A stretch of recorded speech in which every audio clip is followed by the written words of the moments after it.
Today, I'm going to tell you about industrial history, great inventors, political intrigue, assassination, and show you the most fantastic prehistoric monument that's been standing for more than 5,000 years.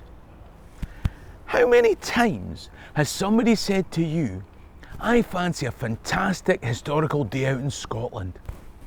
Let's go to Bathgate. That's right, never.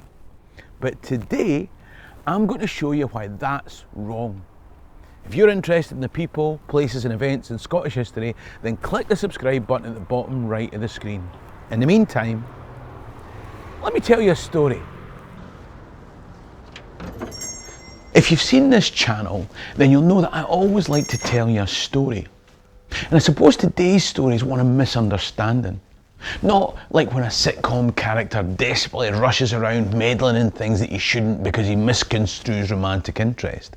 Or he has to extricate himself from an embarrassing situation he's created by solving somebody else's problem that never existed in the first place. No, this is misunderstanding that stems as much from our apathy as our assumptions. You see, today I'm going to show you that somewhere you'd never thought of as a place to visit is in fact a must-see, whether you live in Scotland or you're just visiting. I've started at the Benny Museum in Bathgate, and we're going to end up at possibly the most fantastic prehistoric monument on the Scottish mainland. But you'll be surprised at how much there is to see along the way. We're going to travel about 6 miles in total. Now, all but a tiny bit is drivable, mainly on B roads. If you're energetic, you could even walk it. I'm going to take my bike. I've made another video on the industrial heritage West Lothian and how it kick-started Scotland's oil boom. There'll be links to that one at the end. But as we go on this journey through time, you'll see that this place has so much more to offer. If you've ever been at hospital for an operation, as you went under and consciousness melted away, it probably never occurred to you that the guy who first made it possible for you to be unconscious while they cut was a Bathgate lad called James Young Simpson. If you haven't already, you should watch my video about him. When you've been on a luxury cruise ship, or the Ardrossan to Brodick ferry, did it ever occur to you, as you munched your canapes at the captain's table, that leaving Bathgate through the village of Torphichen, you'd be passing through the birthplace of Henry Bell, the man who invented steamships? I bet you didn't. You were probably too busy smiling at the name Torphichen. Torphichen! Torphichen! But there's even more interesting stuff in Torphichen than the name suggests, because 7 centuries before steamships, Torphichen Preceptory was a Scottish home of the Crusader Knights Hospitaller. Now, this is a place worth a visit. It was originally funded by David I, but then again, wasn't everything. People make much of the Scottish connection to the Knights Templar. Of course, the other famous order of knights at the time were the Knights Hospitaller. Their more formal title was actually the Order of the Hospital of St John of Jerusalem, hence the St John's Ambulance today, and no doubt West Lothian St John's Hospital not far from here. The Korean War is known as the Forgotten War, but it's not forgotten in these hills above Bathgate. The Scottish Korean War Memorial is a place of contemplation, solitude, and a memorial to the 1,114 named men who died a long way from these shores. If I continue round the hill, then it takes me to Persephone's temple, a stone circle just beneath the knock. It's at the top of the Bathgate Hills. Now, I'm prepared to bet that most folk in Scotland don't think of places like this when they think of Bathgate. I'll be honest, it's not as old as you think, but it does show that if you scratch the surface of the scabs of preconception, you'll find something surprising. And probably quite itchy. But just a few more feet till we're at the top, and there's more. They call this the knock, From here, you can see West Lothian and beyond. You can see from the Forth Bridges that way, all the way across to the Isle of Arran in the other direction. If you look towards Linlithgow, you can see the place where the first time in the world ever a head estate was shot, because we invented awing. Actually, I made a video about that. You can see where Mary Queen of Scots was born. You can see the first village in the UK to get street lighting, where one of the pioneering workers' cooperatives was established. You can visit Outlander film locations, stately homes, a medieval castle, a worked out silver mine, the location of the world's first commercial oil refinery, take an historic canal boat trip towards the Falkirk Wheel. Are you getting me here?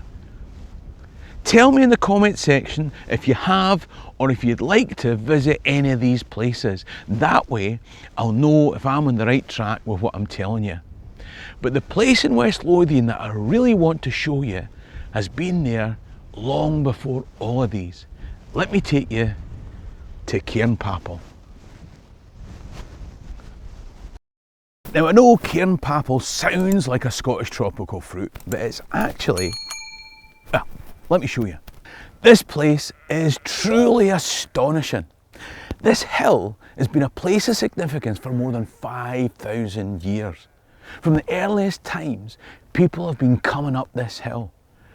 2,000 years before the Romans arrived, people had been coming here for more than 1,000 years. Now, Rome wasn't built in a day, and this didn't all happen overnight either. In the late Neolithic, once folk had got to grips with farming and that, they dug these 7 holes. Archaeologists have found human cremation remains inside them. And then, at some point, they reckon that the 3 central sockets had megalithic stone monuments towering out of them. Later still, they raised 24 standing stones in an oval henge roundabout and dug a ditch around that. You know what folks say, if you're a time machine, and you could go back to any time period, when would it be? Right now, I'd want it to be the time when folk were deciding to extend the construction work here. I'd love to have been in the planning meeting to see who was proposing the extension and why. Who objected and what was their reasoning? Who overruled them? Was there a vote? Did it come to blows? Did they remember by this stage who were cremated in the 7 holes or why that happened? Was it privately funded or did it come out of council tax? Belief systems were changing. And much later, they were digging rectangular graves within the line of the 24 hengestones and they were leaving grave goods. But by 2000 BC, they'd stopped using the henge for religious purposes. Now let me repeat that. 2,000 years before Jesus came along was when they stopped using the henge here. I often wonder, did the change in ceremonial practices come with violent confrontation like the Reformation? Were they imposed? How far did people come from? We know that tools had got here from North Wales thousands of years before. By the Bronze Age, somebody decided to build burial kists inside this stone circle. Later, they were covered in a cairn of loose stones so that the 24 standing stones could be better used as curbstones to hold those smaller stones in. Later still, an even bigger cairn was built that you can see as the outer circle today. The inner circle cairn of stones has been removed and covered over by a dome which is higher than the original cairn would have been. But it allows us to go inside and see what would have been under that cairn.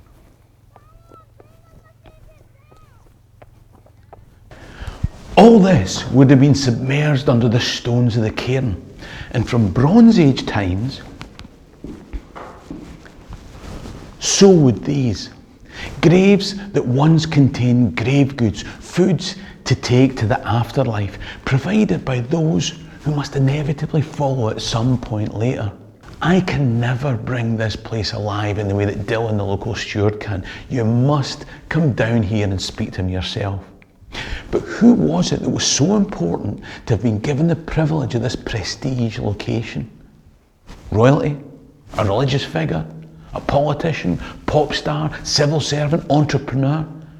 Maybe all these things wrapped into one. They would have seen the world in quite a different way to us. And that's the thing. Whenever I find myself in these places, I always wonder what went through their minds, don't you? They say that the past is another country.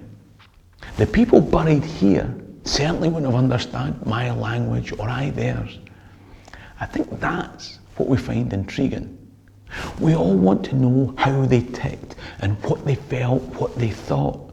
We're curious to understand these people from that country of a different time.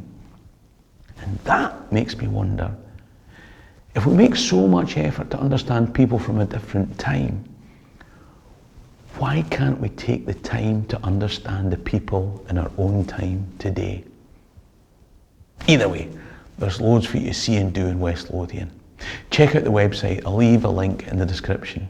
And I've got another video to show you more coming up on screen now. In the meantime, ha mé dóchas go bí láma alive.